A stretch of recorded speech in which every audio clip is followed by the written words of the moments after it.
What do you mean? What do you mean? What do you mean?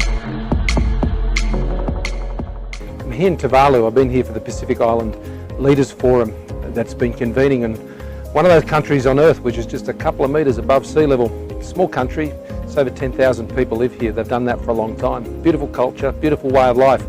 Meeting together with the Pacific as a family is about going to their place and sitting down and seeing how they live and what the challenges they have. It's a very important part of the world for us. It's in Australia's national interest.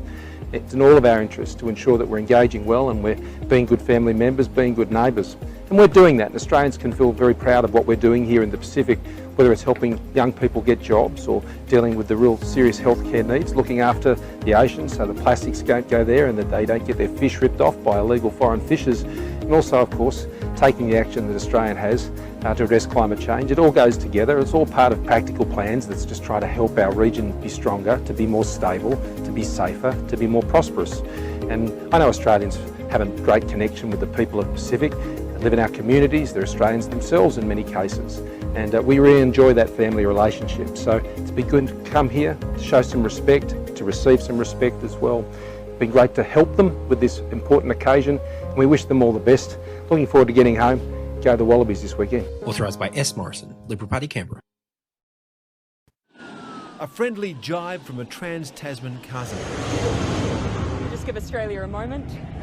But the New Zealand Prime Minister's take on Australia's efforts to cut greenhouse gases was seen as more than the usual banter. But Australia has to answer to the Pacific. That is a matter for them. Because it came as Pacific leaders pressed Australia on climate change, hoping the meeting in a country threatened by rising seas will make the point. There will be realisation and recognition of the plight that people in Tuvalu are facing. Tuvalu is a scattering of 9 islands in the Western Pacific, 4,000 kilometres from Sydney. Half of its 11,000 people live on the largest island, Funafuti, which spans 400 metres at its widest point and rises just 3 metres above sea level. Jacinda Ardern's intervention angered some in the coalition, and Sydney broadcaster Alan Jones lashed out. I just wonder whether Scott Morrison's going to be fully briefed to shove a sock down the throat.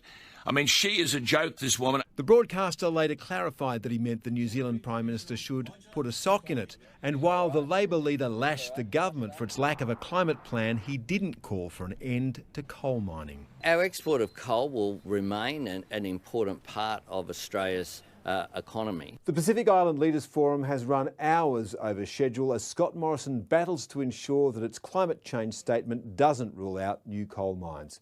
Chris Ullman, 9 News. Thanks, Trudy. I've never been embarrassed to be an Australian. I never will. And I'm proud of the fact that we've just tipped in another $500 million to our Pacific Island neighbour friends. We've found that money. We are those island neighbouring friends' biggest supporter.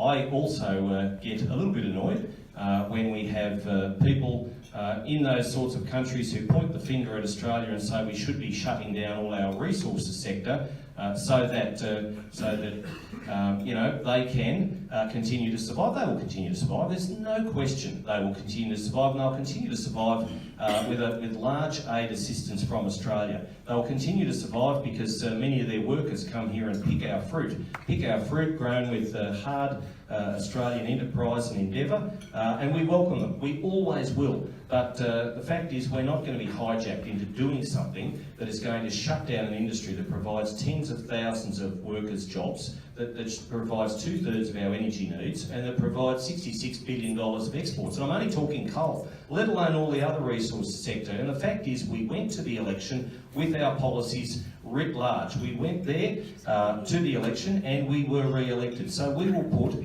our policies in place. And what we won't do is we won't listen to the Bob Browns of the world who go up and say that we should be shutting down our resources sector. What we won't do is we won't say that we should be ashamed of those people who wear high-vis vests and go into mines and dig up the wealth to help our nation, which pays for our public schools, which pays for our public hospitals, and we will be proud of them. And I will always be a proud Australian who will defend those people, who will defend those industries, and we will not be deindustrialising Australia.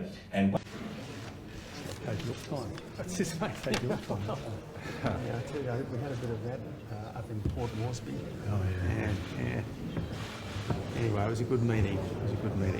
Where was it? Moresby? Yeah. time doesn't really think you're about to be, have water lapping at your hands. Time doesn't really think you're about to be, have water lapping at your hands.